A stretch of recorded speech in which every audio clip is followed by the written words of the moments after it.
Have you ever felt off, like something is wrong, but you can't quite name it? In our world today, this is an increasingly common feeling. It's also something we are increasingly quick to explain. We call it depression. Contemporary expertise says that this feeling, the feeling of being underwhelmed by everything, of finding your everyday experiences to be sad or even painful, is a disease. Therefore, we offer people medical treatment in an attempt to eradicate it, like we would cancer or the flu. It's clear that depression is a real phenomenon and a serious problem in the modern world. But here is what isn't clear: why we assume it is the person who must be fixed. In this video, we're going to explore a radical question, one that the pharmaceutical industry, the psychiatric industry, the education system, and numerous cultural institutions would prefer we didn't ask. What if depression isn't a malfunction? It's a message. What if there's nothing wrong with you? There's something wrong with your life, or maybe even the world around you. Modern therapy is supposedly all about asking questions. How does that make you feel? Why does that make you upset? But there is one question that the hundreds of millions of people attending therapy sessions throughout the world today rarely ever hear. And that is the question, what is wrong with the world, and how do we fix that? You would think, as depression rates skyrocket throughout various parts of the globe, we would naturally start thinking about this question more. But for some curious reason, we don't seem to interpret it this way. We insist it must be something wrong with those people, even if there are now millions and millions and millions of them. Is our certainty based on irrefutable scientific proof? Or is the possibility that these millions of depressed people might be on to something, simply too scary to entertain? Extensive research has been done on the biochemical nature of depression. It has been shown that people suffering from depression have markedly different brain chemistry and neurochemical activity than those who are not. But correlation is not causation. How do we know these differences are caused by underlying disease? What if they're caused by external factors? What if these differences are merely the result of different personalities having different perspectives? The alarming answer, often swept under the rug, is we don't know. No matter how many physiological markers we identify or study, nor how much understanding we gather about how a depressed brain works, we still have no real way of knowing if that brain is sick or just different, because that's not a scientific question, it's a philosophical one. Unlike most diseases, which show clear deterioration of the body's natural functions, there are no definitive biomarkers for depression. Diagnosis primarily depends on reported symptoms. When people tell psychiatrists they are struggling to enjoy life and struggling to function in society, psychiatrists interpret this as proof of the person's illness. After all, what other explanation could make sense? The reason this interpretation makes sense to us, at least on the surface, is because we're unconsciously assuming that the world we've created is naturally conducive to happiness, health, and well-being in the first place. If you don't like it, then there must be something that is wrong with you. It couldn't possibly be that the people who fit in are the ones who are missing something, could it? It would be easier to think depression is the result of some kind of deficiency if it primarily afflicted dull, uninteresting, subdued people. But instead, it is writers, musicians, actors, poets, visual artists, and other creatives who often experience significantly higher rates of depression than the general population. Some studies even suggest a correlation between depression and high IQ, regardless of your profession. As a society, we are surrounded by the blessings of this supposedly deficient population.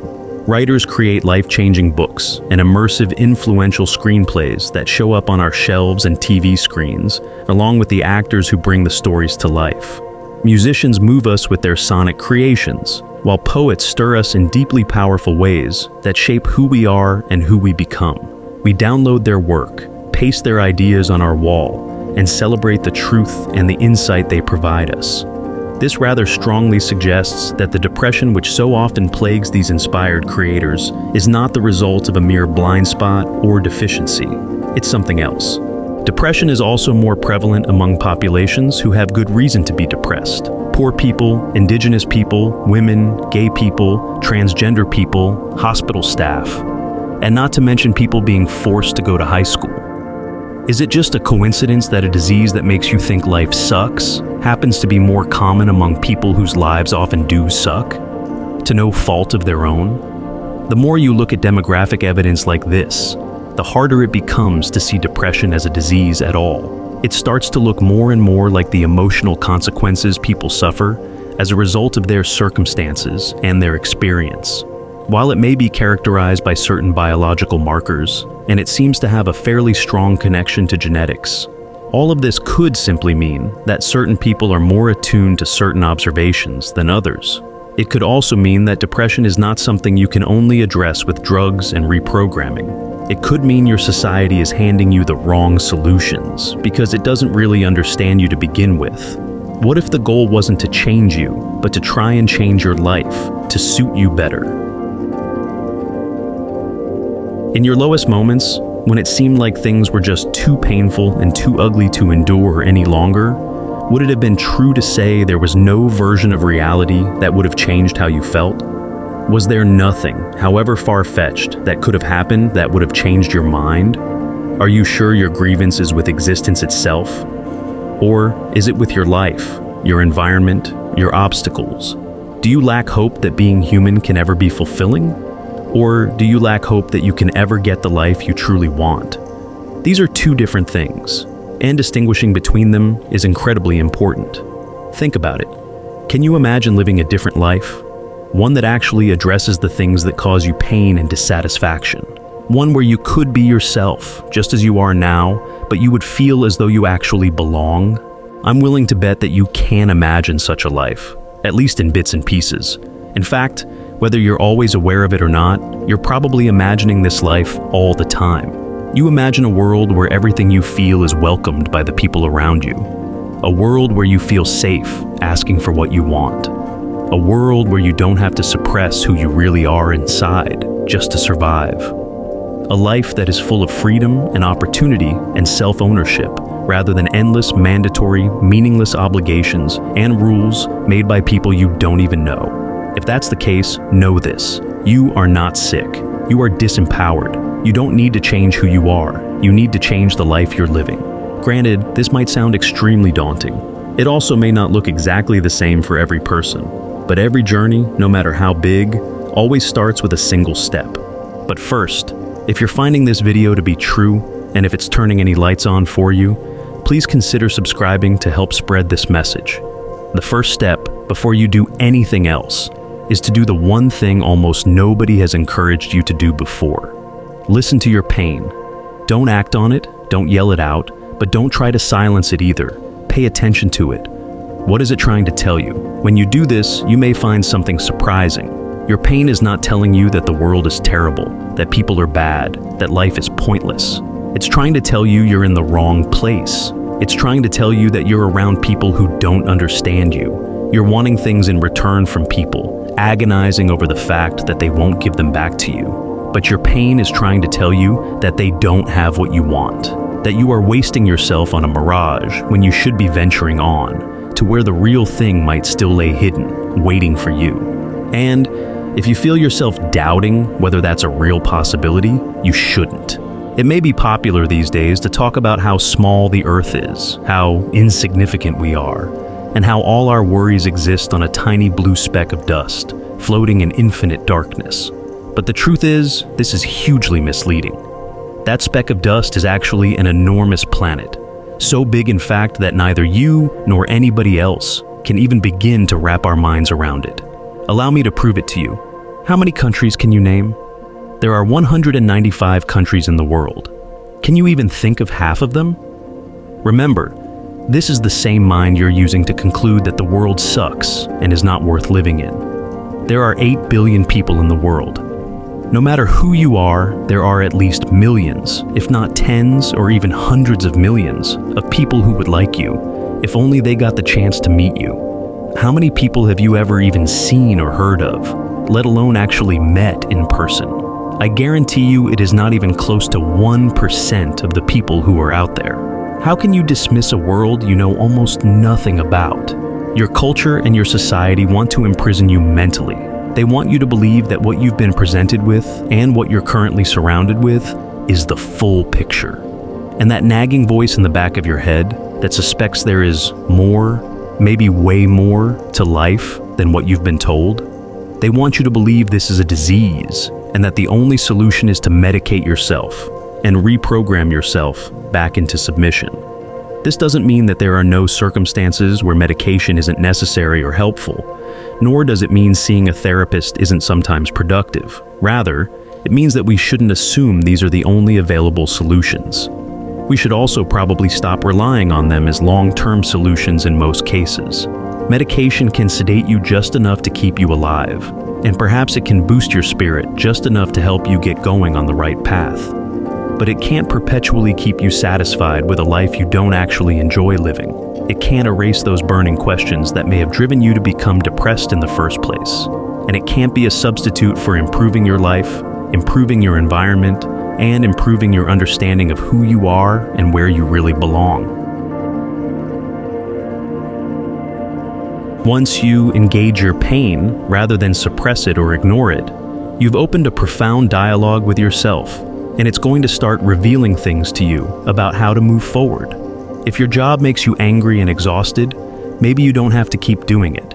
If you're in a relationship that keeps leaving you frustrated, hurt, and confused, maybe you don't have to stay in it. If you have dreams, creative urges, and ideas that you're withholding from the world because you think the world won't understand, maybe you don't know anything about the world, at least not yet. And if you're scared to lose the job, scared to leave the relationship, scared to be your whole self and face the world, maybe you're overlooking how scary it would be to never leave the job, never end the relationship, and never be yourself. The entrepreneur and author Tim Ferriss is famous for saying, "A person's success in life can usually be measured by the number of uncomfortable conversations he or she is willing to have." He has also said, "The way that you become world-class is by asking good questions." Good questions can be intimidating to ask, and they may often lead to conversations, both with yourself and with other people, that are uncomfortable. But, as Joseph Campbell put it, the cave you fear to enter holds the treasure you seek. Perhaps the greatest treasure of all is to discover that there is a version of yourself that you have never met before, hidden from view or blocked from coming into existence, not by a disease in your brain, but by your own reluctance. What if, rather than let society and the people around you answer for you, you started trying to answer these questions for yourself and yourself alone? Questions like, what is it about the world that bothers me? And, is there something I could do to explore the unfamiliar and test whether what bothers me is universally true? Because maybe you're not depressed. Maybe you're just suffering the consequences of being aware and being right. Maybe the environment you were born and brought up in has sold you a lie, and the solution is not despair, but growth. The thing that is so dangerous about modern mental health care is that it isn't rebellious enough. It doesn't entertain the possibility of a bigger world. And it reframes your instincts about that bigger world as pain and sickness instead of what they are, real. Don't ever forget, it was your society that made you insecure about how you look. It was your society that told you you weren't smart enough, or talented enough, or worthy. It was your society that laid out the kind of life you were supposed to want, and the kinds of things that should be most important to you. Most, if not all, of your friendships and relationships were more or less handed to you by your society. And in doing so, your society also told you that these friendships and these relationships are the only kind there is. Perhaps even more so than that, it convinced you long ago that the kind of relationship you have with those people is the only kind of relationship you could have with them, the only kind of relationship they want. There is no deeper layer. There is no room left for surprise. You already know everything about them. Your society sold you all this, and then it swooped in the moment that you started questioning all of it to tell you you've become sick and need its help to be well again. And how does it attempt to help you? Far too often, and probably by design, by attempting to remold you into an obedient, unquestioning citizen once more. The classic novel, Brave New World, envisions a dystopian future where civilization has reached its apex. Disease, war, and poverty have all been totally eliminated. So have all forms of physical and mental discomfort. So have physical defects. Humans are now born through perfect genetic engineering and made to look and behave exactly the same, according to their pre-designated social class. All citizens are constantly entertained by movies, games, and other sensory pleasures. And anytime anyone starts to feel uncomfortable, starts to look around and grow anxious or skeptical, they are immediately fed a drug called soma, which quickly numbs their discomfort and restores them back into passive acceptance. Does this sound familiar? Remarkably, even though it was written nearly 100 years ago, it remains one of the most incisive and accurate warnings about the future ever written. It's also worth mentioning, its 1932 author Aldous Huxley suffered from lifelong depression, and it's a fortunate thing he did. Huxley's work was relentlessly questioning, searingly critical, and based in his own deep dissatisfaction and dream-chasing curiosity. He continues to have a powerful impact on our conversations about freedom, consciousness, technology, and meaning. Without Huxley, we might not have The Matrix, Black Mirror, or countless other influential works. We may have never witnessed the psychedelic renaissance without his seminal book, The Doors of Perception, or for that matter, one of the most influential rock bands in music history. And, perhaps most important of all, countless depressed and skeptical people over the last century would have felt a little more alienated and a little more alone without the daring honesty of someone like Huxley to show them that they weren't crazy or wrong. It is always worth remembering that the society we all live in was built by us. It is a product of our ideas, our values, and our perspectives, all of which have been subject to constant change and expansion throughout history. Your society is not, and may never be, entirely right. It is always just a current approximation, based on how others before you have pushed the conversation forward. To assume your existential worries and your disappointment with humanity are just your own illness is to disavow all those predecessors who made the world a little better in their time, and a little better still in your time. The story of humanity is an ongoing project, and it doesn't have a predetermined ending. If you carry the weight of frustration and longing for a different world, you are actually in very good company. The most powerful and indestructible thing in the world is ideas, so who knows? What you might otherwise confess to your therapist and try to medicate away might actually be the foundation for a new perspective, one that helps to bring about a better world than the one you happen to live in right now. Thanks for watching. If you found this video useful, please leave a like and a comment, and please consider subscribing. We have much more to discuss. Until then, we'll see you next time.